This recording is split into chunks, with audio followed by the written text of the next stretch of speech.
किसी समय की बात है, उत्तर दशा में एक विशाल राज्य था। उस राज्य का नाम था चंद्रपुर। वहां का राजा महाबली सिंह बहुत ही पराक्रमी और न्यायप्रिय था। राजा के 3 पुत्र थे। सबसे छोटे पुत्र का नाम था राजकुमार देवराज। बड़ा ही सुंदर, साहसी और दयालु स्वभाव का था। उसके मन में प्रजा के प्रति बहुत प्रेम था। जब भी कोई संकट आता तो वो पहले खुद आगे बढ़कर समाधान ढूंढता। राजकुमार को शिकार खेलने का बड़ा शौक था, पर वो निर्दोष जीवों को कभी नहीं मारता था। बस जंगल घूमना, पहाड़ों की सैर करना और प्रकृति की सुंदरता को निहारना, यही उसका शिकार था। एक दिन की बात है, पूर्णिमा का चांद आकाश में चमक रहा था। रात के समय राजकुमार देवराज को नींद नहीं आ रही थी। वो महल की छत पर टहल रहा था। तभी दूर आकाश में उसे एक अद्भुत रोशनी दिखाई दी। वो रोशनी इतनी मनमोहक थी कि देखते ही देवराज का मन वहीं अटक गया। वो रोशनी धीरे धीरे महल के बगीचे की तरफ बढ़ती दिखाई दी। देवराज तुरंत सीढ़ियां उतरकर बगीचे में पहुंचा। वहां पहुंचकर जो दृश्य उसने देखा, अपने जीवन में कभी नहीं देखा था। एक विशाल मोर बगीचे के बीचों बीच खड़ा था। इस मोर के पंखों में 9 अलग अलग रंग थे। कोई रंग लाल तो कोई नीला, कोई हरा तो कोई सुनहरा। जब चांदनी इन पंखों पर पड़ती तो ऐसा लगता मानो अंडरधनुष धरती पर उतर आया हो। राजकुमार देवराज अचंभित होकर वहीं खड़ा रह गया। उसने ऐसा सुंदर मोर तभी नहीं देखा था। मोर भी राजकुमार को देखता रहा और फिर धीरे धीरे अपने पंख फैलाकर नाचने लगा। उसका नृत्य इतना मनमोहक था कि देवराज की आंखों से आंसू बहने लगे। ये अंड के आंसू थे। वो सोच रहा था कि क्या ये कोई सपना है, पर नहीं, ये सच था। मोर ने कुछ देर नाचा और फिर अचानक उड़ने की तैयारी करने लगा। देवराज की समझ में आया कि ये मोर जा रहा है। उसने तुरंत आगे बढ़कर मोर को पकड़ने की कोशिश की, पर मोर फिरती से उड़ गया। देवराज ने जोर से आवाज लगाई, रखो, कहां जा रहे हो? पर मोर तो उड़ गया। अगले दिन सुबह राजकुमार देवराज को अपने पिता से मिलने की आज्ञा मिली। उसने राजा महाबली सिंह को रात की पूरी घटना सुनाई। राजा ने सुनकर कहा, बेटा, हो सकता है यह कोई देव्या संकेत हो, पर तुम्हें इस मोर के पीछे नहीं जाना चाहिए। जाने कहा तुम भटक जाओ। पर देवराज का मन तो इस मोर में अटक गया। एक बार इस मोर को फिर से देखना है। मुझे लगता है वो मुझे किसी खास वजह से मिला है। आप मुझे जाने की अनुमति दीजिए। राजा ने देखा कि बेटे का मन बहुत व्याकुल है। उन्होंने मान लिया और कहा, ठीक है बेटा, जाओ, पर ध्यान रखना और जल्दी लौट आना। राजकुमार देवराज ने अपना घोड़ा तैयार करवाया, साथ में थोड़ा सा खाने का सामान, पानी और एक तलवार ली। वो सुबह सुबह निकल पड़ा इस नूरंग के मोर को ढूंढने। वो बगीचे से शुरू किया जहां मोर आया था। वहां से मोर के पंखों के कुछ निशान दिखे। वो उन्हीं निशानों को देखते हुए आगे बढ़ने लगा। घने जंगल के रास्ते से होते हुए वो चलता गया। कभी नदी पार करता तो कभी पहाड़ की चढ़ाई चढ़ता। रास्ते में एक बूढ़ा आदमी मिला जो भेड़ें चरा रहा था।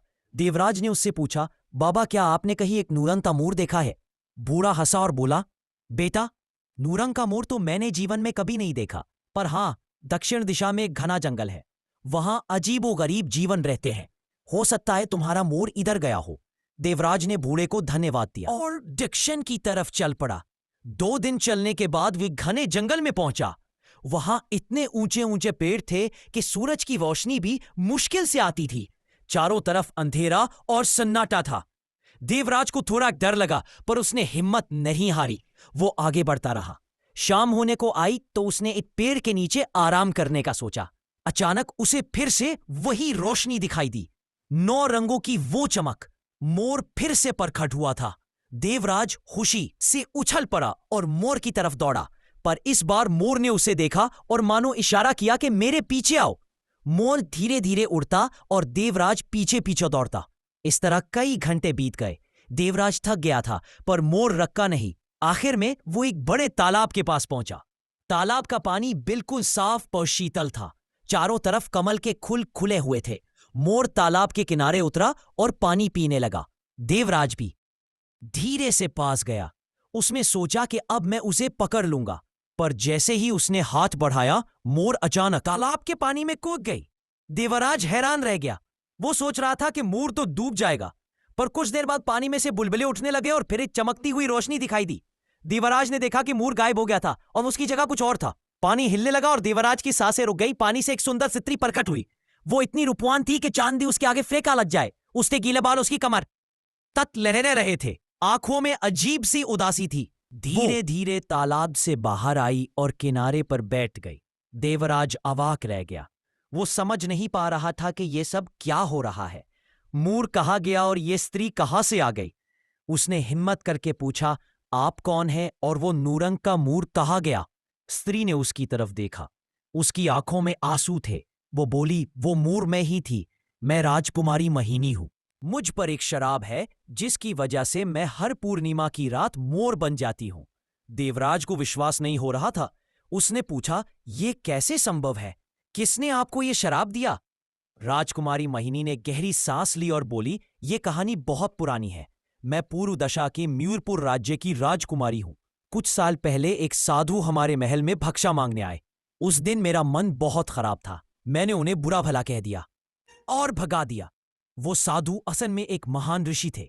मेरे अपमान से वो बहुत क्रोधित हुए और उन्होंने मुझे शराप दे दिया कि तुम हर पूर्णिमा की रात मोर बन जाओगी। जब तक कोई सच्चा प्रेमी पूरी रात तुम्हारी रखवाली नहीं करेगा, तब तक ये शराब नहीं टूटेगा। देवराज ने यह सब सुनकर करुणा से कहा, यह तो बहुत दुखद है, पर आपके माता पिता ने क्या किया? महिनी बोली, मेरे पिताजी ने बहुत कोशिश की। वो उन ऋषि को ढूंढने निकले। पूरे राज में खोजा पर ऋषि कहीं नहीं मिले। धीरे धीरे सब हार गए। मैं हर पूर्णिमा को मोर बनकर उड़ जाती हूँ, कभी किसी जंगल में तो कभी किसी पहाड़ पर। मुझे खुद नहीं पता कि मैं कहाँ जाऊंगी। सुबह जब मैं वापस राजकुमारी बनती हूं तो खुद को किसी अनजान जगह पर पाती हूं। फिर मुझे घर का रास्ता ढूंढना पड़ता है। ये कहते कहते राजकुमारी फुट फुट कर रोने लगी। देवराज का दिल पिघल गया। उसने पास जाकर कहा, राजकुमारी आप रोए मत, मैं आपकी मदद करूंगा। मैं आपके इस शराब को तोड़ने का उपाय ढूंढूंगा। महिनी ने आंसू पूंछते होए कहा, पर तुम कौन हो? मेरे पीछे क्यों आए? देवराज ने मुस्कुराते हुए कहा, मैं चंद्रपुर का राजकुमार देवराज हूं। कल रात जब मैंने आपको पहली बार मोर के रूप में देखा तो मेरा मन आपकी सुंदरता पर मोहित हो गया। मुझे नहीं पता था कि आप असल में एक राजकुमारी है, पर अब जब मुझे सच पता चल गया है तो मैं आपको यूं तकलीफ में नहीं घेर सकता। महिनी ने उसकी आंखों में झांका। उसे पहली बार किसी की आंखों में सच्चाई देखी। वो थोड़ा मुस्कुराई। अचानक महिनी ने कहा, अच्छा राजकुमार, अगर तुम सच में मेरी मदद करना चाहते हो तो एक काम करो। यहां से पश्चिम में एक पहाड़ है। पहाड़ की चोटी पर एक गुफे में महर्षि विश्वामित्र रहते हैं। वे बहुत ज्ञानी हैं। हो सकता है वे कोई उपाय बता दे। देवराज खुशी से बोला, बहुत अच्छा, मैं अभी चलता हूं।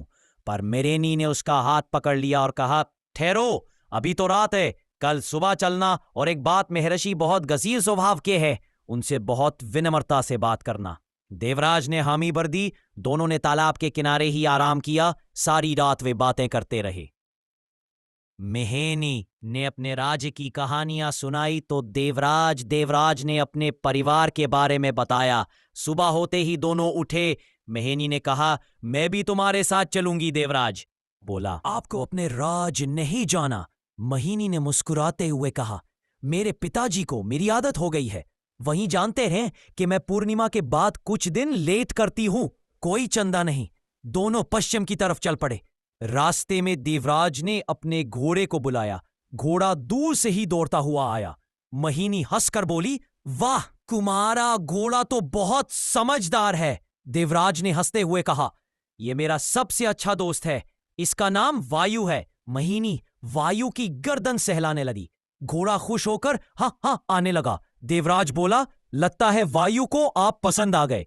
दोनों घोड़े पर बैठकर पहाड़ की तरफ चल पड़े। रास्ते में एक छोटी सी नदी पड़ी। वहां पानी पीने के लिए रखे, तभी अचानक एक भालू झाड़ियों से निकला। वो बहुत बड़ा और डरावना था। महिनी डर गई और देवराज के पीछे छुप गई। देवराज ने हिम्मत करके तलवार निकाली, पर भालू उनकी तरफ आक्रमण नहीं कर रहा था। वो बस खड़ा होकर देख रहा था। देवराज ने ध्यान से देखा तो पाया कि भालू के पैर में एक बड़ा कांटा छपा हुआ है। उसे दर्द हो रहा था। देवराज ने तलवार रख दी और धीरे से भालू के पास गया। महिनी घबरा कर बोली, देवराज क्या कर रहे हो? देवराज मुस्कुराया और बोला, यह हमें नुकसान नहीं पहुंचाएगा, ये तो खुद दर्द में है। देवराज ने बहुत सावधानी से भालू के पैर से कांटा निकाला। भालू ने दर्द से चिल्लाया, पर फिर राहत महसूस हुई। उसने देवराज को गौर से देखा और फिर अपना सर उसके पैरों पर रख दिया। मानो धन्यवाद कर रहा हो। महिनी हंसकर बोली, तुम तो बहुत दयालु हो। देवराज देवराज ने कहा, हर जीव को देह और प्रेम की जरूरत होती है। ये भालू भी हम जैसा ही पुरानी है। भालू वापस जंगल में चला गया। दोनों आगे बढ़े और शाम तक वो पहाड़ की तलहटी पर पहुंच गए। अब उन्हें पहाड़ चढ़ना था जहां महर्षि विश्वामित्र की गुफा थी। पहाड़ की चढ़ाई बहुत ही कठिन थी। रास्ता पथरीला और उबड़ खबर था। देवराज आगे आगे चल रहा था और मोहिनी उसके पीछे। कई बार मोहिनी का पैर फिसला तो देवराज ने तुरंत उसका हाथ पकड़ लिया। मोहिनी शर्मा कर मुस्कुरा देती। 2 घंटे की कठिन चढ़ाई के बाद दोनों गुफा के पास पहुंचे। गुफा के बाहर एक बूढ़ा संग बैठा था। उसकी आंखों में तेज था। संग ने घेराते हुए कहा, कौन हो तुम दोनों? महर्षि से मिलने आए हो? देवराज ने वनम्रता से कहा, हां महाराज, हम बहुत मुसीबत में है। कृपया महर्षि से मिलने की अनुमति दीजिए। संग ने उन्हें ऊपर से नीचे तक देखा और फिर बोला, ठीक है, पर ध्यान रखना महर्षि इस समय ध्यान में है। धीरे से अंदर जाना। दोनों गुफा के अंदर दाखिल हुए। गुफा के अंदर हल्का हल्का प्रकाश था। धूप की सुगंध चारों तरफ फैली थी। बीच में एक आसन पर महर्षि विश्वामित्र बैठे थे। उनकी लंबी सफेद दाढ़ी थी और आंखें बंद थी। देवराज और मोहिनी ने दूर से साष्टांग प्रणाम किया। कुछ देर बाद महर्षि ने आंखें खोली। उनकी आंखों में अद्भुत तेज था।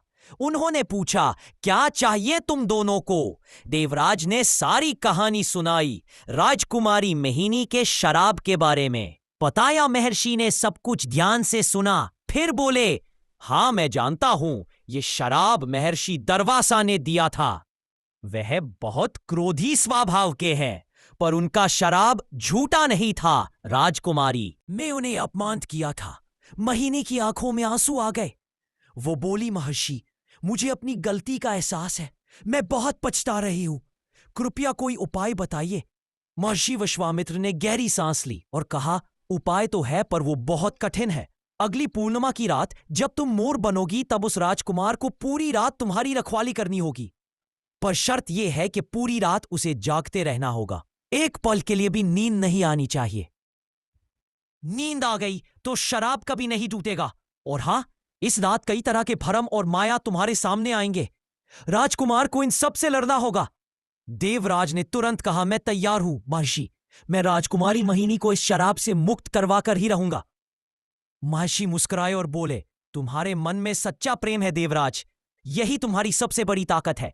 जाओ अगली पूर्णिमा की तैयारी करो। महर्षि ने आशीर्वाद दिया और दोनों वापस चल पड़े रास्ते। मैं मोहिनी चिंतित थी। वो बोली, देवराज ये बहुत खतरनाक है। पूरी रात जागना आसान नहीं है। और फिर वो माया और भरम, तुम्हें कुछ हो गया तो? देवराज ने उसका हाथ पकड़ा और कहा, मोहिनी तुम चिंता मत करो। तुम्हारी लिए मैं कुछ भी कर सकता हूं। तुम्हारी मुस्कान देखने के लिए मैं अपनी जान भी दे सकता हूं। मोहिनी की आंखों में खुशी के आंसू आ गए। उसे एहसास हुआ कि उसे सच्चा प्रेम मिल गया है।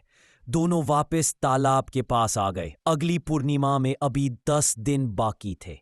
इन 10 दिनों में देवराज ने अपनी तैयारी शुरू कर दी।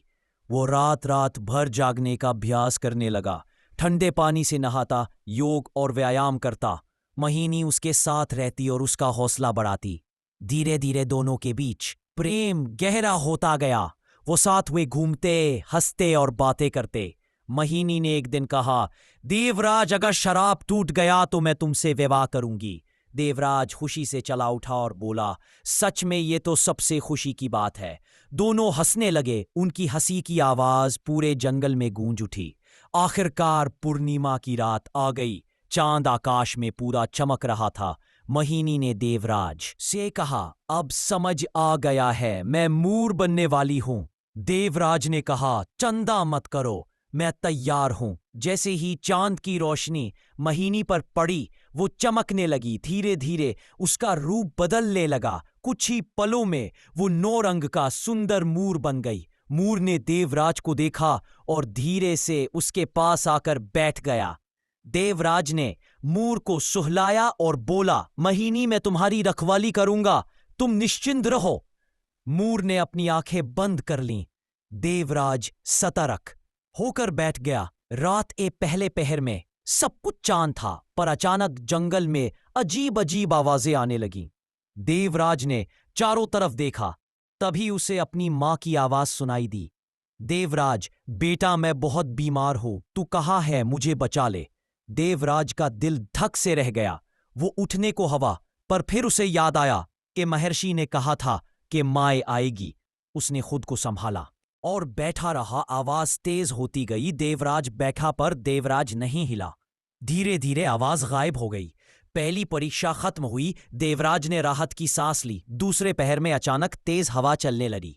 चारों तरफ धूल उड़ने लगी। देवराज की आंखों में धूल जाने लगी। उसे कुछ दिखाई नहीं दे रहा था, पर उसने आंखें मली और मोर की तरफ देखता रहा। तभी हवा के साथ एक विशाल राक्षस प्रकट हुआ। उसकी लाल लाल आंखें थी।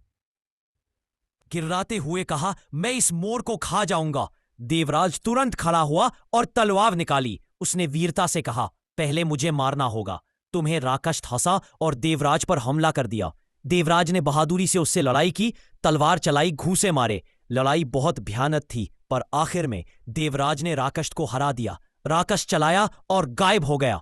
ये भी एक माया थी। तीसरे पहर में सबसे बड़ी परीक्षा ये आई। अचानक चारों तरफ बहुत सुंदर संगीत बजने लगा। कई अप्सराएं नाचती हुई आईं। इनका नृत्य इतना मनमोहक था कि देवराज की आंखें भारी होने लगी। अप्सराओं ने मीठी आवाज में कहा, राजकुमार आओ, हमारे साथ नाचो, थोड़ा आराम कर लो। कितनी देर से जाग रहे हो? देवराज को नींद आने लगी। उसकी आंखें बंद होने लगी, पर तब ही उसने मोर की तरफ देखा। मोर की आंखों में आंसू थे, मानो वो कह रही हो, देवराज हार मत मानो, ये देख कर। देवराज के अंदर फिर से जोश आ गया। उसने जोर से अपने गाल पर थप्पड़ मारा और चिल्लाया, नहीं, मैं नहीं सूंगा। अप्सराएं गायब हो गईं। चौथे पहर यानी आखिरी पहर में सबसे कठिन समय था। देवराज बहुत थक चुका था। उसकी आंखें लाल हो गई थीं, शरीर दर्द कर रहा था, पर उसने हिम्मत नहीं हारी। वो मोहिनी के लिए लड़ रहा था, अपने प्रेम के लिए लड़ रहा था। तभी अचानक एक दिव्य प्रकाश चारों तरफ फैल गया। महर्षि दरवाजा पर खट हुए। उन्होंने देवराज को देखा, जो मोर के पास बैठा था।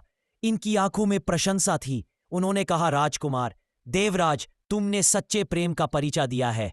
तुम्हारे धैर्य और समर्पण से मैं बहुत प्रसन्न हूं। अब समय आ गया है कि शराब टूट जाए। मां टूट जाए। महर्षि दरवाजा ने अपना हाथ मोर पर रखा और मंत्र बोले।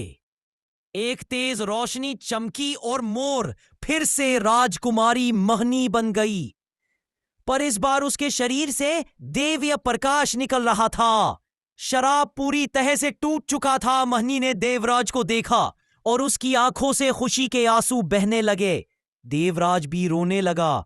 दोनों एक दूसरे से गले मिले। महर्षि दरवाजा मुस्कुराए और बोले, तुम दोनों को मेरा आशीर्वाद, तुम दोनों का विवाह हो सदा। सुखी रहो। इतना कहकर महर्षि गायब हो गए। सुबह की पहली किरण निकल आई थी। चारों तरफ पक्षियों की चहचहाट गूंज उठी। जंगल में खुशी छा गई। कुछ दिनों बाद देवराज महनी को लेकर अपने राज्य चंद्रपुर लौटा। राजा महाबली सिंह और रानी बहुत खुश हुए। महनी के पिता को भी बुलाया गया। दोनों राज्यों में खुशी की लहर दौड़ गई। धूमधाम से देवराज और महनी का विवाह हुआ। पूरे राज्य में जश्न मनाया गया। गरीबों को दान दिया गया। ओह, मंदिरों में घंटियां बजी। देवराज और महनी ने मिलकर प्रजा की सेवा की। उन्होंने अपने जीवन में कभी किसी का अपमान नहीं किया, हमेशा सबका सम्मान किया।